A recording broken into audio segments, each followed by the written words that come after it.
सब लोग ये जानना चाहते हैं कि प्लास्टिक सर्जरी की आवश्यकता हमें कब पड़ती है। तो प्लास्टिक सर्जरी जो है बहुत वास्ट ब्रांच है। सर के बाल से लेकर पैर के नाखून तक हर अवयव की प्लास्टिक सर्जरी होती है। तो इन जनरल प्लास्टिक सर्जरी को हम लोग दो ब्रांच में डिवाइड कर सकते हैं। एक सर्जिकल, जिसमें एक्चुअली ब्लेड के साथ ऑपरेशन होता है, और दूसरा जो है नॉन सर्जिकल। दोनों में भी रिकंस्ट्रक्टिव और कॉस्मेटिक प्लास्टिक सर्जरी ऐसे दो अलग अलग ब्रांच आती है। बहुत अधिक मात्रा में भारत में रिकंस्ट्रक्टिव सर्जरी की जाती है। तो रिकंस्ट्रक्शन मतलब क्या? एक व्यक्ति है, उसका जो अंग में प्रॉब्लम है उसको किस प्रकार से पुनः नॉर्मल बना सके, जिससे कि उसका नॉर्मल अपीयरेंस और नॉर्मल फंक्शन और नॉर्मल लुक आ सके, तो इसको रिकंस्ट्रक्शन बोलते हैं। जैसे कि कोई घड़ा है, यदि वो टूट जाता है तो उसको वापस बनाना, उसको बोलते हैं रिकंस्ट्रक्शन। और कॉस्मेटिक सर्जरी क्या है कि घड़ा ऑलरेडी है, लेकिन किस प्रकार से उसको और दिखने के लिए सुंदर करा सकते हैं, उसको बोलते हैं कॉस्मेटिक सर्जरी। तो रिकंस्ट्रक्टिव सर्जरी में अलग अलग तरीके से, अलग अलग कारणों की वजह से शरीर के अंदर डिफेक्ट हो सकते हैं। जैसे कि जन्म से कोई डिफेक्ट है, बर्थ डिफेक्ट है ना, जैसे ओठ है, कान है, हाथ है, पैर है,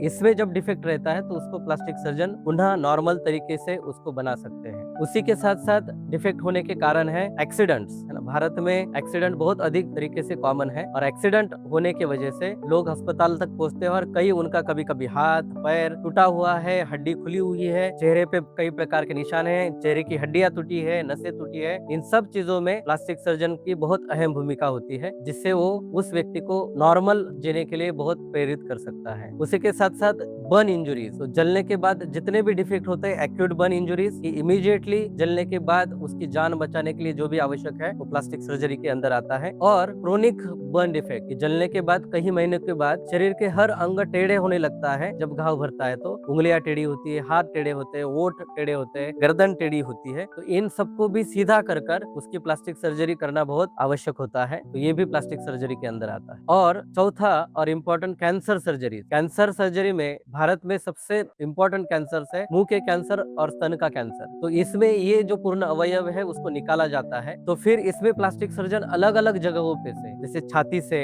हाथ से, थाई से, या फिर पैर से जरूरत के हिसाब से टिश्यू लेकर उसको अलग अलग प्रकार का आकार देकर व्यक्ति सामान्य तरीके से खाना खा पाए, बोल पाए, और दिखने के लिए भी सोशली एक्सेप्टेबल बने, इसकी बहुत अच्छे तरीके से कोशिश करते हैं। तो ये अलग अलग कारण है जिसके अंदर हम लोग रिकंस्ट्रक्टिव सर्जरी करके पेशेंट को अच्छा स्वस्थ जीवन देने का प्रयास करते हैं। फिर कॉस्मेटिक सर्जरी की यदि बात करें तो उसके अंदर सर्जिकल और नॉन सर्जिकल दोनों भी पार्ट आते हैं। नॉन सर्जिकल पार्ट में जैसे कि botox injection, fillers injection, fat grafting, फिर lasers, hair removal, hair transplant, ये सब सर्जरियां उसके अंदर आती है। और फिर सर्जिकल जो पार्ट है उसके अंदर अलग अलग तरीके से लोग अच्छा दिखना चाहते हैं, जैसे नाक की सर्जरी जिसको राइनोप्लास्टी बोलते हैं, आंखों की सर्जरी ब्लेफेरोप्लास्टी बोलते हैं, लिप की भी सर्जरी होती है अच्छा दिखने के लिए। उसी के साथ साथ शरीर पे अलग अलग जगह पर यदि एक्स्ट्रा चर्बी है, जिसको लाइपोसक्शन और उसके साथ साथ प्लास्टी बोलते हैं, जैसे पेट की सर्जरी होती है तो उसको एब्डोमिनोप्लास्टी बोलते हैं, हाथ की होती है तो ब्रैकियोप्लास्टी, थाई प्लास्टी, ये अलग अलग प्रकार की सर्जरी होती है।